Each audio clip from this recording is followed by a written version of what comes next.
Hari ini, kita akan membawa Anda menjelajahi masa paling mengerikan dalam sejarah bumi, masa Hadean. Ini adalah zaman yang namanya saja sudah menggambarkan neraka, Hadean atau zaman neraka. 4,6 miliar tahun lalu, bumi belum memiliki langit biru atau lautan tenang. Tidak ada jejak kehidupan, hanya lava dan api yang membara tanpa henti. Ini adalah masa kanak-kanak bumi, sebuah ujian neraka yang berlangsung selama 600 juta tahun. Permukaannya dipenuhi oleh hujan asam, vulkanisme tak terkendali, dan badai petir ratusan ribu kali lebih kuat dari sekarang. Saat itu, tata surya masih dalam masa kacau. Asteroid dan komet seperti peluru tak terkendali, menyerang bumi tanpa henti. Salah satu benturan paling dahsyat terjadi ketika Theia, sebuah planet seukuran Mars, menabrak bumi. Dampaknya setara dengan 10 miliar bom atom. Tabrakan itu tidak hanya mengubah poros rotasi bumi, tapi juga melontarkan material yang kemudian membentuk bulan. Akibat tabrakan, bumi berubah menjadi lautan magma sedalam 1000 km. Suhunya mencapai 1700 derajat Celcius, cukup panas untuk membuat besi mencair seperti air.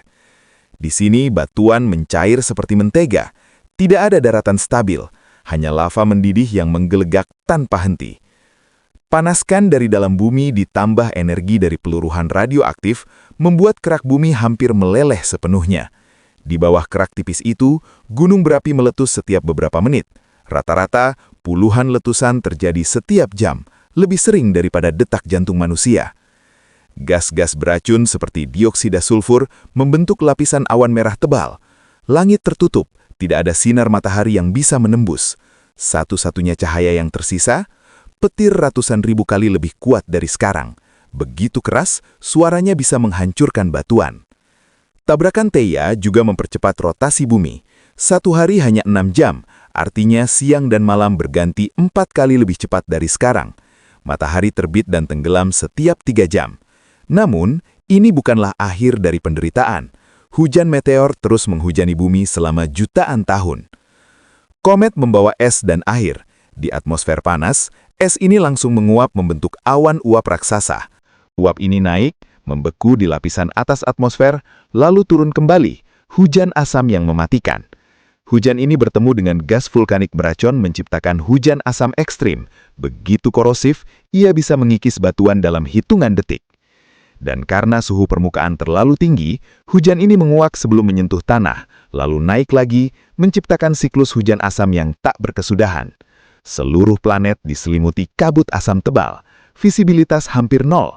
Pemandangan ini neraka tanpa akhir. Namun, perlahan semuanya mulai berubah. Frekuensi benturan berkurang, gunung berapi mulai tenang, dan kerak bumi mulai mengeras. Gas karbon dioksida di atmosfer larut dalam hujan lalu terkubur di dasar laut. Efek rumah kaca berkurang, suhu bumi mulai turun. Sekitar 4 miliar tahun lalu, suhu turun cukup rendah. Air mulai mengumpul, dari genangan kecil hingga samudra pertama. Samudra ini masih sangat asam, suhunya 80 derajat Celcius.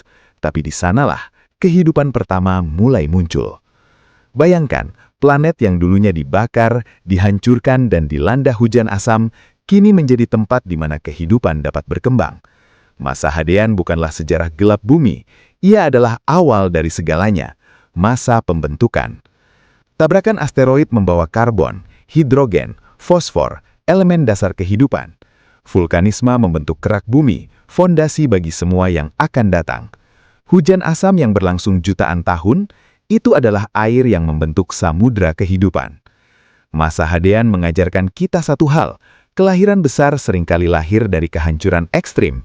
Tanah yang kita pijak hari ini, lautan biru yang kita lihat hari itu, semua itu adalah warisan dari neraka yang pernah membakar bumi. Dan dari sana, kehidupan dimulai. Bumi tidak pernah mati, ia hanya berubah untuk menjadi tempat kita hidup hari ini.